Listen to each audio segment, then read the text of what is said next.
कार्यक्रम के पुण्यार्जक हैं इस आयोजन मंदिर पंचायत ग्राम बाजार डिब्रूगढ़ असम श्री 1008 भगवान। वर्तमान शासन नायक बर्दवान स्वामी के शासन में तीर्थंकर प्रभु की चरण विश्राम में बैठकर हम सभी जिन देशना का श्रवण कर रहे हैं। आचार्यवन कुलभद्र स्वामी महाराज जहाँ साधु बनने की शिक्षा दे रहे हैं, तो वही आचार्यवन अपने प्रवचनों के माध्यम से साधु की परिभाषा कर रहे हैं।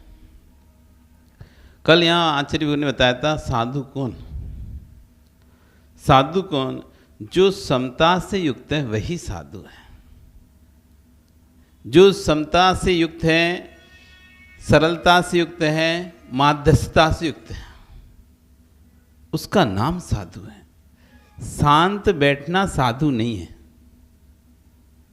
शांत बैठना कोई साधु की पहचान नहीं है। कोई सोचे कि शांत बैठ जाओ, बोलो मत कुछ भी, तो शांत तो व्यक्ति गुस्से में ही बैठ जाता है।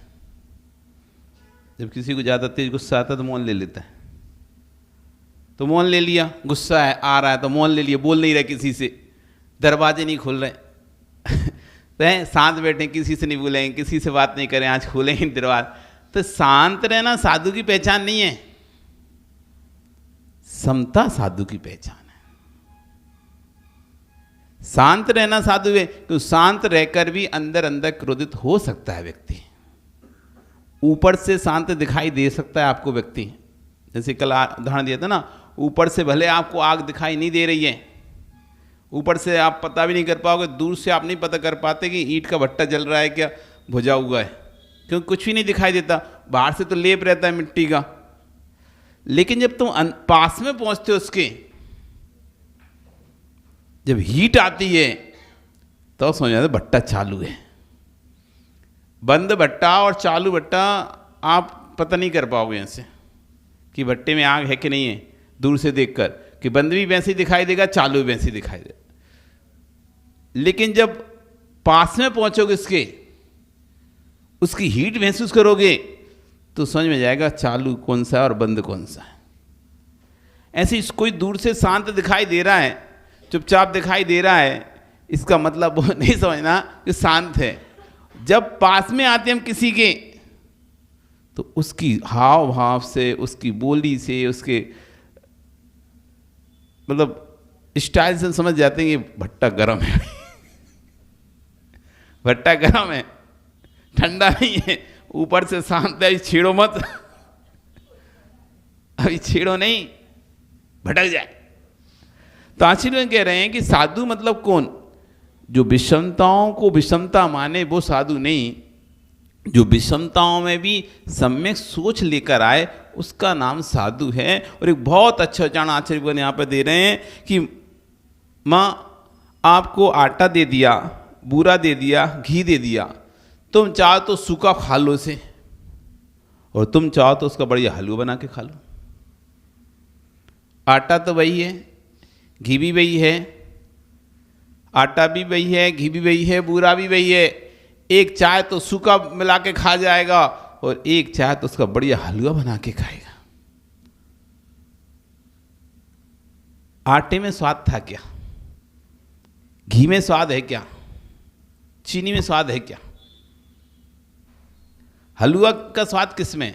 आटे में, घी में या चीनी में?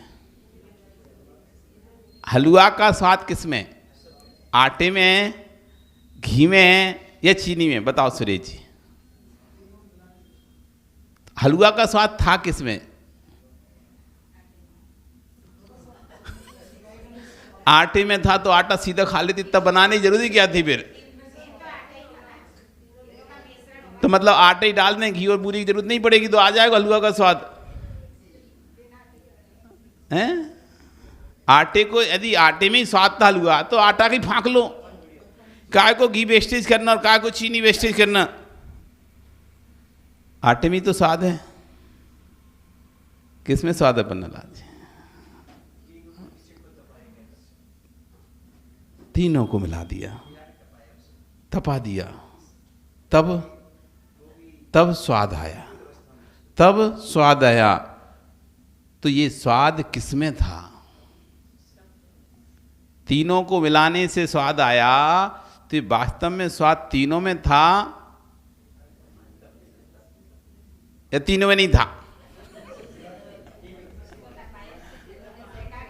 जो हलवा का स्वाद तुमने खाया कि पहले ये तो बताओ, पहले हलवा खाया कि नहीं खाया तुम लोगों ने? हलवा खाया कि नहीं खाया पहले तो बताओ। खाया ना, स्वाद पता है ना हलवा का? अब बताओ, तीन जो हलवा का जो स्वाद था महेंद्र जी, किस में था? आटे में, बूरे में या घी में?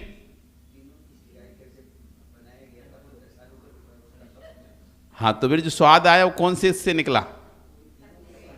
तीनों से निकला। बताओ सुरेश जी, अब आप बताओ कि नया ही है कि नया स्वाद है? ये ना ये घी का स्वाद है, ना चीनी का स्वाद है, ना आटे का स्वाद है। ये तीसरा एक चौथा ही एक स्वाद बन गया जो कि सबका मिश्रण रूप था। ना जिसमें शुद्ध चीनी का स्वाद था, ना जिसमें शुद्ध घी का स्वाद था, ना शुद्ध आटे का स्वाद था। ये तीनों की मिश्रित एक पर्याय बन गई, उसका नाम हो गया हलवा। एक ही वस्तु है, अलग अलग दो लोगों को दी जा रही है, लेकिन दोनों के स्वाद अलग अलग हैं। मन, वचन, काय आपके पास है कि नहीं? नहीं है, है ना? मन, वचन, काय जो आपके पास हैं भाई साधुओं के पास है। मन, वचन, काय आपके पास भी है, हमारे पास भी है, बस आप सूखा फांक रहे हो, हम हलवा बना के खा रहे हैं। जब मर्जी आई, जो मर्जी आई वो बोल दिया, जो मर्जी आई, जो मर्जी आई वो सोच लिया, जब मर्जी आई, जो मर्जी आई वो अशुभ क्रिया कर ली। आज थे कि नहीं द्रव्य संग्रह क्लास में? क्या है चारित्र की परिभाषा? किसे कहते हैं चारित्र? पढ़ा था ना, असुहादो विनिवृत्ति सुहे पबत्ति ये जान चारितम बद समिधिवित गुत्ति रूपो भवारणया दुजिन भड़ियम। असुहादो विनिवृत्ति, जो अशुभ की निवृत्ति है, सुहादो पवित्री, और शुभ में जो प्रवृत्ति है उसका नाम भगवान ने व्यवहार से सम्यक चारित्र का है, जो कि 5 महाव्रत, 5 समिति और 3 गुप्ती रूप से 13 प्रकार का होता है। ये व्यवहार से सम्यक चाहते हैं, अशुभ से निवृत्ति हो जाना और शुभ में प्रवृत्ति कर लेना, इसका नाम है सम्यक चारित्र। मन, वचन, काय जो अशुभ रूप थे, अशुभ से हटके हमने शुभ में लगा दिए, हमने उस घी, बूरा, आटा हलवा बना लिया। और अशुभ में लगे रहते, शुभ सूखा फाक रहे। इसी बात को आचार्यवन कह रहे हैं यहाँ पर, आपको किसी ने घी, बूरा, आटा दे दिया तो सूखा फाकेगा, और वहीं किसी माँ को दे दिया तो 1 लोटा पानी मिलाकर बढ़िया हलवा बना लेगी। बस इतना ही अंतर है, एक आटे को संस्कारित करके भोजन बना लेता है, दूसरा आटे को यूं ही फाँक लेता है। हमारे आचरण का अद्भुत चिंतन है। ऐसी मन आपके पास भी है, वचन आपके पास भी है, काय आपके पास भी है। जितना शब्दों का में रहस्य है, उससे कोटि कोटि गुणा रहस्य अंकों में है। मन, वचन, काय, इन तीनों का जोड़ जिसके पास आ जाए, बस वही व्यक्ति भगवान बन जाता है। आचार्य कह रहे हैं, जितना रहस्य कोटि कोटि गुना अंकों में रहस्य होता है, उतना शब्दों में नहीं रहता। जितना ज्योतिष है वो सब अंकों में है, जितना भूगोल है सब अंकों में है, हर चीज़ अंकों में है। और यहाँ तक आप लोगों को याद हो, एक हमारे पास श्री भूवलय नाम का ग्रंथ है। कौन सा? श्री भूवलय, कान पवित्र कर लो। जैन दर्शन का एक ऐसा ग्रंथ है जिसमें जो पूरा अंकों में ग्रंथ है, शब्द का उपयोग नहीं किया गया वहाँ पे। किसमें ग्रंथ है? 1 से लेके 9 तक के और 0, ये 10 अंकों में 1 से लेकर 9 अंक और 10वां अंक 0। इन 10 अंकों से पूरा ग्रंथ लिखा गया है, श्री भूबले। ये वो ग्रंथ है जिसको भारत सरकार ने अनुदान घोषित किया है। आज इस ग्रंथ के 100 जगह जगह 100 संस्थान चल रहे हैं जिसमें भारत सरकार अपना पैसा देती है। इस ग्रंथ से तुमको जो ग्रंथ निकालना है, जिस धर्म का ग्रंथ निकालना उस धर्म का निकाल सकते हो। वेदों की ऋचाएं निकालनी है तो इस ग्रंथ से वेदों की ऋचाएं निकल जाएंगी। कुरानों की आयतें निकालनी है तो कुरानों की आयतें निकल आएंगी इसमें से। बाइबल का निकालना है, बाइबल निकल जाएगा। जैन दर्शन निकालना है, जैन दर्शन निकल जाएगा। जितने भी प्रकार के ग्रंथ होते हैं सारे वो अंकों से सब कुछ निकल जाएगा। ऐसा महान ग्रंथ, आज भी उस ग्रंथ को समझने वाले मिल ही नहीं पा रहे। कितना प्रयास किया जा रहा है, कितना प्रयास किया जा रहा है। इतना गुण ग्रंथ श्री भूबले, क्या मस्तिष्क रहा होगा हमारे आचार्यों का। आज के वैज्ञानिक भी उस गुंथी को नहीं सुलझा पा रहे उस ग्रंथ की, जबकि भारत सरकार के अंडर में वो ग्रंथ। भारत सरकार उस ग्रंथ की खोज के लिए, उस ग्रंथ को पढ़ने के लिए लाखों रुपया खर्चा करती है। उनके शोध संस्थान बने हुए जगह जगह, एक इंदौर में बना हुआ, हम लोग गए थे देखने। उस ग्रंथ को लेकर बड़ा सा ग्रंथ है, सब अंकों में लिखा है। जैसे सारणी बनी, पजल टाइप की बनती ना, puzzle, box box box box बने और उसमें बस अंक लिखे। बस आपको जोड़ना है और काम हो जाएगा। एक संख्या निकलेगी, उस संख्या के एक अर्थ निकलेगा और आपका पूरा एक श्लोक बन जाएगा। ऐसे ऐसे ग्रंथ हमारे पास हैं और हम ऐसे एक दूसरे की राग देसी कथाओं में लगे रहते हैं। कभी जानना तक भी नहीं चाहते कि हमारे पास कैसी कैसी अनमोल निधियां हैं। इसलिए आचार्य भी कह रहे हैं मन वचन काय तुम्हारे पास भी है और मन वचन काय हमारे आचार्यों के पास भी था। उन आचार्यों ने अपने मन वचन काय को लगाकर ऐसे ऐसे ग्रंथों का सृजन कर दिया और हम अपने मन वचन काय को लगाकर दूसरे की निंदा पुराण लिखते जा रहे हैं, दूसरे की बुराइयां लिखते हैं, दूसरे की निंदाएं लिखते हैं, दूसरे के लिए अनेक प्रकार से बातें लिखते हैं। और एक व्यक्ति है जो उन शब्दों का उपयोग करके, उस मन का उपयोग करके, उस काय का उपयोग करके जिनवाणी लिख रहा है। श्री भूबले ग्रंथ अंकों में है जिसको भारत सरकार रखी हुई है। ये बीतराग दिगंबराचार्य का ग्रंथ है। इस ग्रंथ की विशेषता ये है कि आप चाहो तो कुरान की आयतें निकाल लो, आप चाहो तो ग्रंथ के से वेदों की ऋचाएं निकाल लो, आप चाहो तो गीता के श्लोक निकाल लो और आप चाहो तो जिनवाणी की गाथाएं निकाल लो। आपको पढ़ने की शैली आना चाहिए। जहाँ आपके पास मन वचन काय तीनों हैं, इन जो तीनों को जोड़ लेते हैं, एकाग्र करना जानते हैं, वे एकाग्र कर लेते हैं, वे साधु हो जाते हैं। और जो एकाग्र नहीं कर पाते वो भिखारी हो जाते हैं, भिखारी हो जाते हैं। भिखारी और भिखारी वही हैं जिन्होंने अपने मन वचन काय को एक नहीं कर पाया। आप भिखारी तो नहीं हो पर भिखारी हो।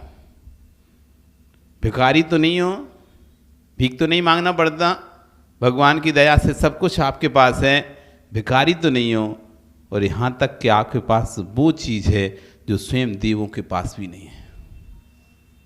वो सामर्थ्य आपके पास है, इसलिए भिखारी तो नहीं हो। भिखारी से कहते हैं बस कुछ नहीं होता, उससे भिखारी कहते हैं ना। तो आपके पास तो वो सामर्थ्य है जो स्वयं स्वधर्म इंद्र के पास भी नहीं है। आपके पास तो वो सामर्थ्य है जो स्वयं सर्वार्थ सिद्धि के 33 साल की आयु वाले देव के पास नहीं है। वो सामर्थ्य जय कुमार तुम्हारे पास। ओ पदम जी, सेठी जी, गाना आता नहीं है, वो गा के बता रहे हैं।